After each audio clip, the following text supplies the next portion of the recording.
What's up, guys? Welcome back to the ARTFUL Podcast. It's Matteo, your host, and today episode we have TAMAS with us, and it's gonna be short but really sweet, really nice. I had a really nice conversation with TAMAS, and we talk about his practice and his artworks, his interest, and was really nice. Was really fun. And I hope you enjoy the video. Before we go on with the studio chat, please don't forget to subscribe. If you enjoy the video, drop a like. And for every information about me and TAMAS, I will put some link in the description, so you can go to his website or Instagram, and you can just have a look at his artwork. And yeah, no further ado, guys. This was TAMAS Studio Chat. So in today's episode, we have TAMAS with us. How you doing, TAMAS? You okay? Yeah, I'm good, thank you. Yeah, it's first day back in the studio. I can see all your lovely giant painting behind you. Yeah. Why don't you just introduce yourself to the people? Yeah, okay, so I'm from Hungary. I came here to England in 2007. Okay. And yeah, I've tried to do work in the studio when I'm off. Obviously, I'm not a full-time artist. Okay. But that would, yeah. What do you do when you're not in the studio, when you're not painting? Yeah, I work as a security. Oh, okay. Which is not really interesting, but because I do 4 on 4 off now, that's the good thing, you know. It's a lot of free time in that one. So when I'm off, I come to the studio. Yeah, so yeah. I guess does it give you a lot of time during the day? Yeah. That's the thing. It's just so good when I'm off, so I can work in a couple of hours, and the studio is close to my home, so it's quite easy to come here. Easy. Oh, nice. That would be. Yeah. That would. Yeah. I wish I had the studio. Unfortunately, I have to push my girlfriend every time out the living room when I want to paint. Yeah. So we can. It's not moving. Yeah. And it's hard to focus when you have to be careful. Yeah. And I mean, you know, work with oil or something is not really good if you get in the furniture or the carpet. Yeah. You need to be aware, and it's I know what you mean. It's weird because you have to as you said, be careful, and you cannot just do whatever you want, and it kind of restricts you, like what you can do. It's true. Yeah, I cannot focus if I have to worry, or if I worry about this thing. So I remember for a couple of years I was just doing drawings because I wanted to focus on drawings, and I was doing charcoal drawings, and they were quite big as well. And I remember the living room was getting black all the time because and it was a pain, because every time I was like, okay, do I really want to start a painting? Then it's gonna get dirty, and then you have to clean straight away. It's just a mess. Yeah. And how did you a question that I do to everyone, because obviously it's the question for everyone right now. How did you cope with the lockdown? Because obviously you have a studio, and you might be able to work during the lockdown, but how was it? Yeah, it's the beginning. I didn't come here too often, but it's quite good because we have this quite small studio. Okay. And not every one of us here all the time. So I mean, it's and because I want to do it, but it's easy to just keep the social distancing and everything. Yeah, I don't know. It was a bit strange because, you know, apart from the studio and the art as well, you have to deal with everything. I mean, I'm working since the beginning, or I work, so it's not really a problem. But like, we wanted to get married in June, so we have to postpone that one. Oh, and we did in the end in October, but it's like, you know, you have to deal with it and just worry about the news all the time. But Mentally, I'm quite okay with that one because I do a lot of running as well, and I never really get bored or really bad with these things. But in other ways, a bit hard, yeah, when you cannot go out, you cannot go meet people. So yeah, but later I came to the studio so I can work here, so that's quite good. So you managed to work through the lockdown, even if you had a separate studio, because it was close to your house. Yeah. That was lucky. And what's your background? You say you moved here in 2007. Yeah. Did you used to? I grew up in a small town in Hungary. Okay. And I worked different jobs. One of them was really good because I worked with a sculptor for 5 years. Nice, cool. And actually his father was my first art teacher. He was a painter.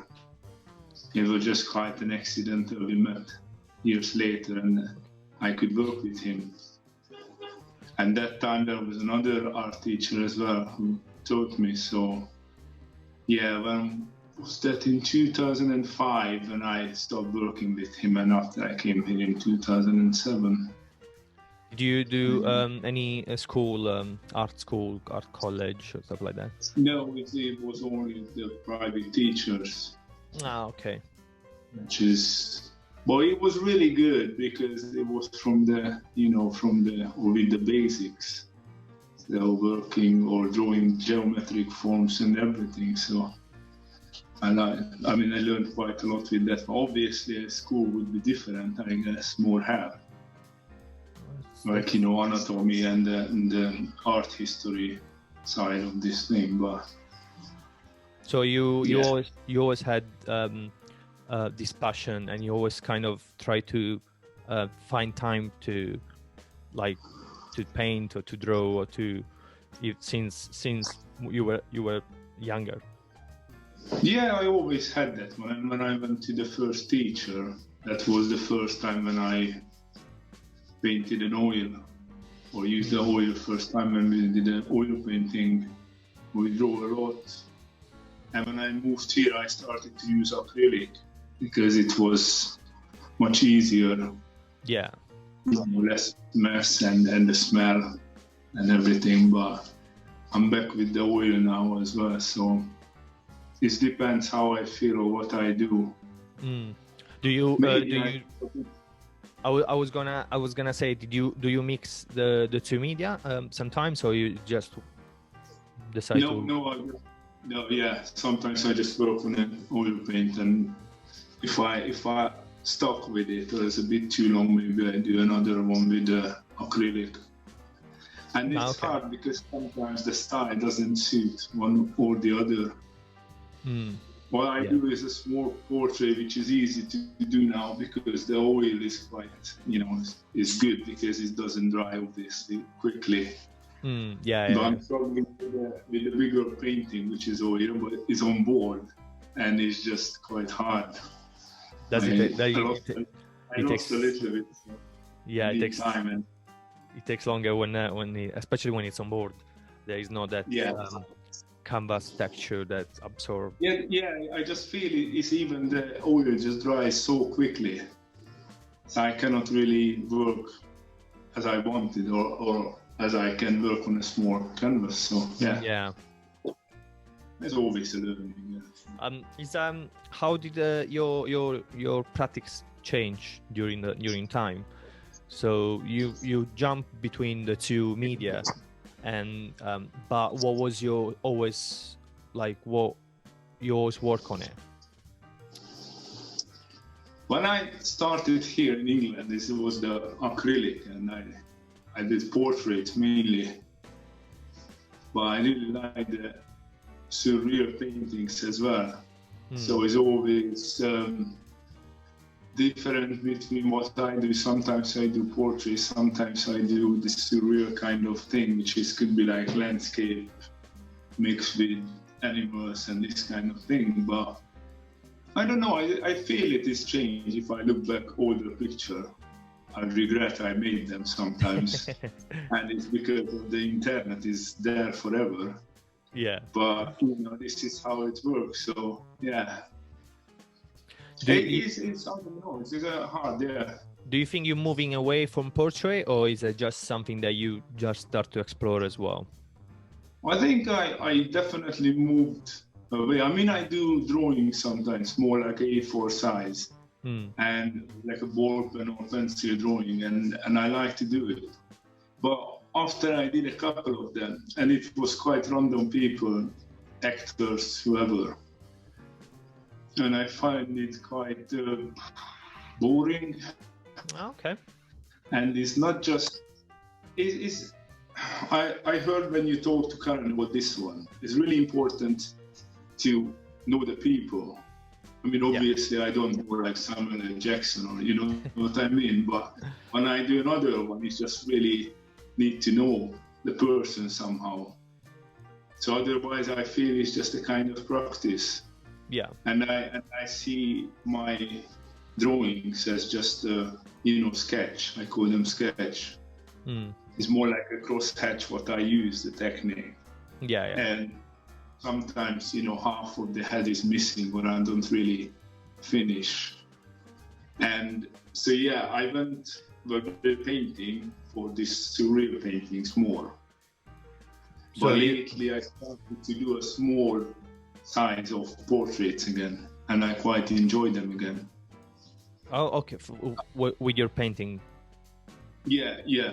But I still believe, but I don't know if I can really go far with the portraits. Okay. So is there something that you used to do quite a lot, and now you just you move on those how can I say, expressionist, like surrealistic painting that you do? Yeah. Because this I found you through obviously Instagram, because it's one of the everyone's, like, I found every artist that I talk to with Instagram. And I was really interested in your portrait, because that's what I love, and that's what I do, portrait. Yeah. And so, and then I saw that you do a lot of like this surrealistic painting, which is really interesting. And if you want to talk about a little bit about those, it's what they do represent and how somebody will read it. Yeah, okay. Yeah, it's a bit hard because it could be so random what is on the picture.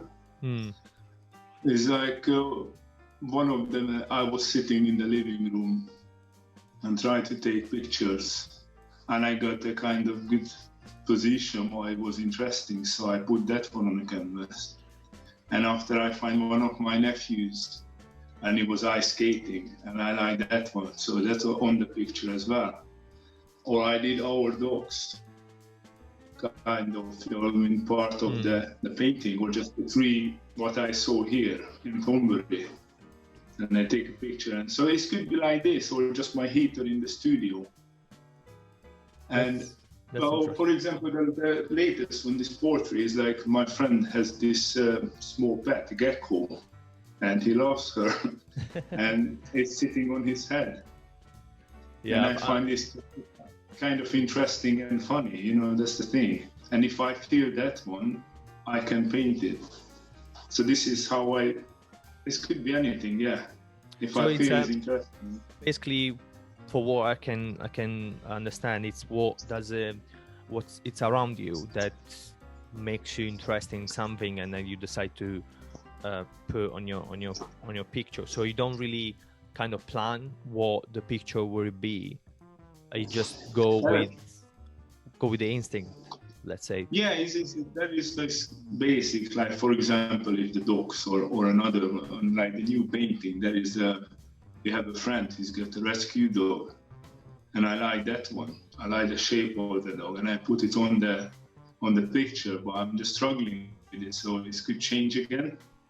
So it's like kind of like a guideline, and it's changing so many times. I overthink painting so many times. So yeah, you know, sometimes something looks interesting first, and after I just lose it, or just doesn't work on that picture. So yeah. And how do you approach the canvas when you want to start this like really complex paintings? You just so you go white canvas, you just jump into it, or you kind of like plan and try to position what you want in the canvas? It's different. I mean, with this big one, you can see that half of it on the wall here is board. It is all together. It will be 120 by 240 centimeters. Okay. But it's two of them, so I can take it apart. But when I did that one, it was white because I put the gesso on the board, and I drew something on it, and I started. But I find out, because I couldn't that quick I wanted, was a bit different. So I get different birds on it, different shapes on it, people on it, and it's long gone. So what I try to do now is just put some, like an underlay or some other color on the canvas, and don't start with the white one. So it's get a darker color or just a different color, it's easier. Sometimes I draw, sometimes I start straight. It depends on the size as well. Acrylic is quite easy because it's so quick you can work. I can start without drawing. You can kind of use it as a drawing. Tool. Yeah. Just 10 minutes, 20 is dry, again something wrong, you can just overpaint. Yeah. So it's really curious because did you I kind of want to understand, like, how did you get to the like surrealistic painting? Do you see it like in your head how it will be in the end, or you just go with the instinct and you decide to place different elements when you're actually painting? Yeah, I don't really see the end. I don't think so. I think it's always during the paint when I find out. It's like I had another picture, and I thought I finished this. I mean, that picture, but I wasn't happy with that one, so I overpainted or changed details in the half bottom, and I think it's much better. But that wasn't in my head when I started. So it's always, I think, the painting evolves when I paint it. So it's a kind of surprise for you as well in the end, because you don't really know what's gonna be in the end. No, because I said that like sometimes if I use like our cat or dogs is quite specific, obviously the body, but around it could be a swimming pool, could be a plant, could be anything. So that's really interesting. Yeah, what I find interesting. Yeah, because and this is why. Sorry, I was going to say, because for me, for example, something like that, it's really it will make me really uncomfortable, as like I use portrait and in a realistic way as well. So I can know, even if it will be different from the picture or from the sitter, I can know what is gonna be. And the fact that you jump into it and you don't really know what's gonna happen, it's in a way terrifying. But it can be really nice and surprising and really fun to do. Yeah, but I mean, it's different between the portraits and this kind of surreal, because obviously the portrait is kind of give you the guide what you have to do. Yeah. It could be the different things how you do it, but it's always, I think, a learning one.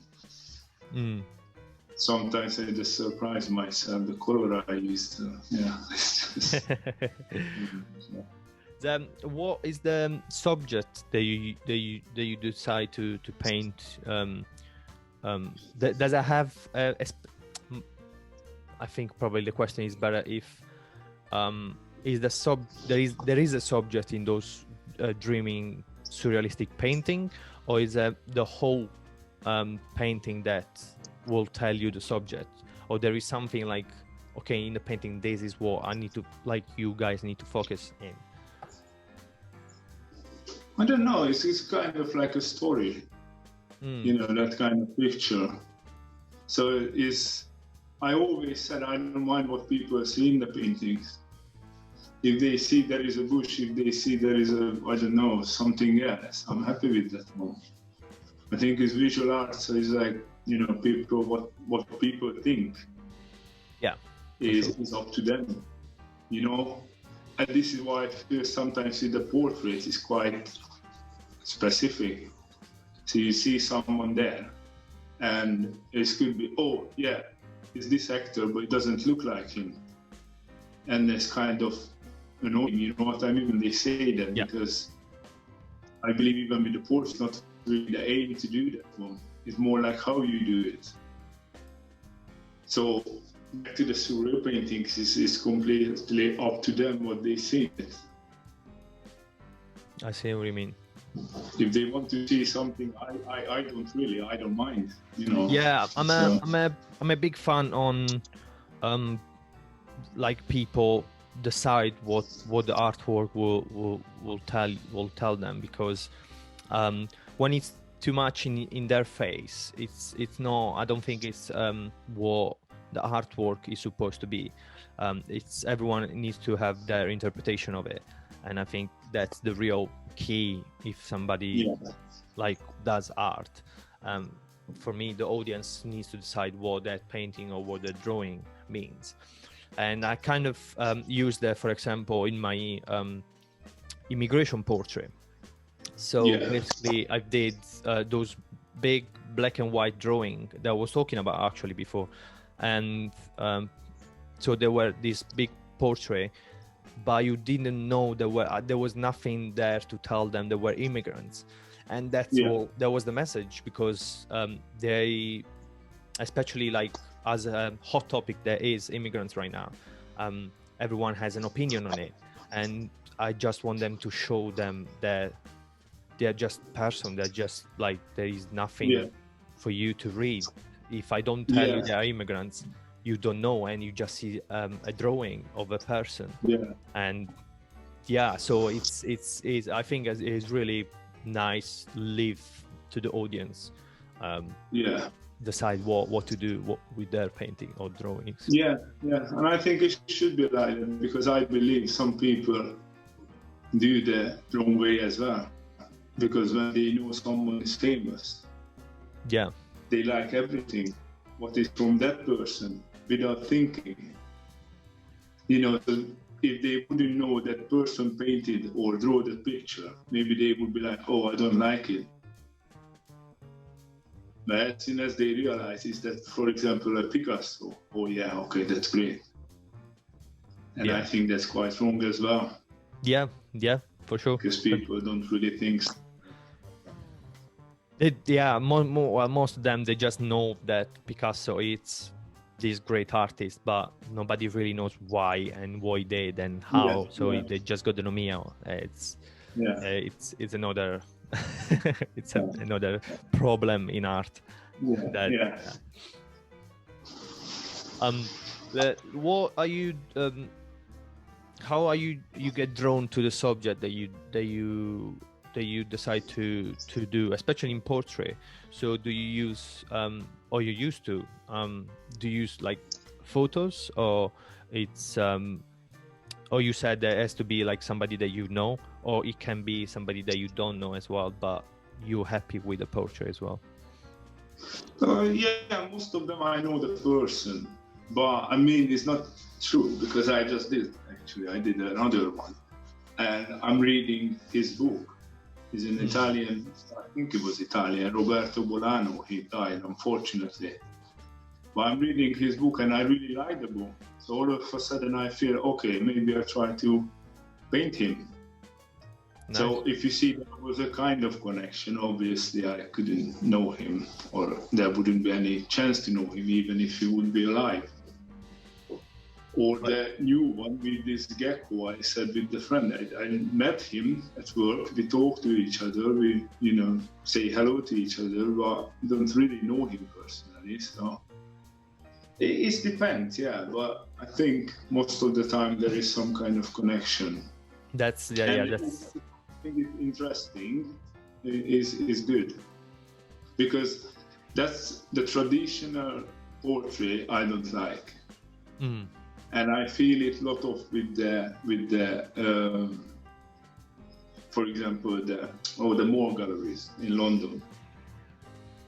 And I'm not criticizing, obviously, but I see a lot of them is this academic style, someone sitting in the armchair, and a really detailed, really good picture. But for me, it's not interesting, because we see that 50 years ago, we saw that 200 years ago. So, this is why I like Lucien Freud. I know he did the armchairs, everything, but the way he did it, it was it's really interesting, because it's really expressive. Yeah. It's a big mess. His paintings from the close. When you look at it from distance, it's just together. So yeah, I'm a big fan of Lucian Freud as well. I think he's really he used portrait in a different way, and it was really interesting to see that. I think, and also, I think he did that way as well. He wasn't worried if it wasn't really that person, because he was criticized for that one, sometimes. Yeah, I think it when was more like expression, when he start doing, especially like portraying people that there were no the usual standard, like a beautiful lady or something like that. He just wanted to paint like real people as well, and he was obviously people didn't like that as well. And I think it's really good to have a really traditional base for you to work on it.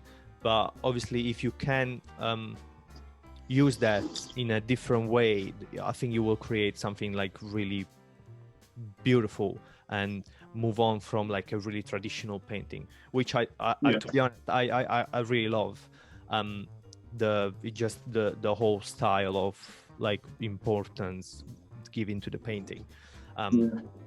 But if you can use obviously these techniques and this way of doing art, but in a modern way, it's probably more it makes more sense now to do that stick in a 14th century painting style. It still could be interesting, but I believe this could be some, like, it's my style. I like it, not even my style, but really expressive. When it's really see the brush strokes and everything. Yeah, those some of your painting that you can actually see the whole muddy painting, like all the brush stroke. I really love it. I actually wanted to ask you, this is a personal question, it's nothing to do, it's just because I want to know. One of your painting that I really like, it's Us. It's called Us. Us. I think the like really long series of like portrait, one on top of each other, and it seems like it's you in the painting as well. And so is that like a self-portrait, or is that like there is somebody else there? I use me and my wife, so it's just find it interesting to do that way. But it doesn't have to be exactly me and her. I don't really like that picture now, but it's just because I think it's a normal feeling. I did it a couple of years ago, I think, and I would do it a different way. That's the only thing. I don't really like it, but I think every artist would do that or feel the same. But again, it doesn't have to be exactly the person. Like sometimes I feel I work from photographs, and when I do the portrait, sometimes I realize I didn't look at it for hours. So because when I got the whole picture there, and I'm working on the details, I don't care if it's really the person or not. Or I don't mind, Yeah, it was just my curiosity. Yeah. But one is really hard, and I'm struggling with that one, is the overpaint a picture. Stop in the right time.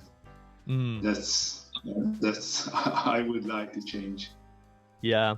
It's really I actually did one of my latest series. It's where I basically call them incomplete portrait, because I just start all of a sudden to like stop during the painting process, because I always I'm always like, okay, I'm gonna put a little bit more, I'm gonna paint a little bit more, I'm gonna paint a little bit more, and until like it's always like this perfect, say for me, picture that I think I need to understand.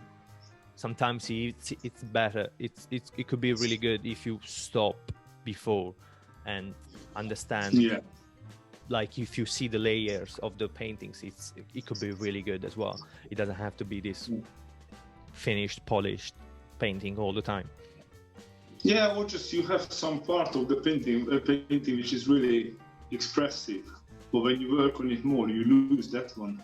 Yeah, true. I have pictures that I hadn't got this one now, I haven't got them, but I wish it would be here, a couple of them, one or two, because when I looked at the photos, I quite like them, but that time I didn't like them. So yeah.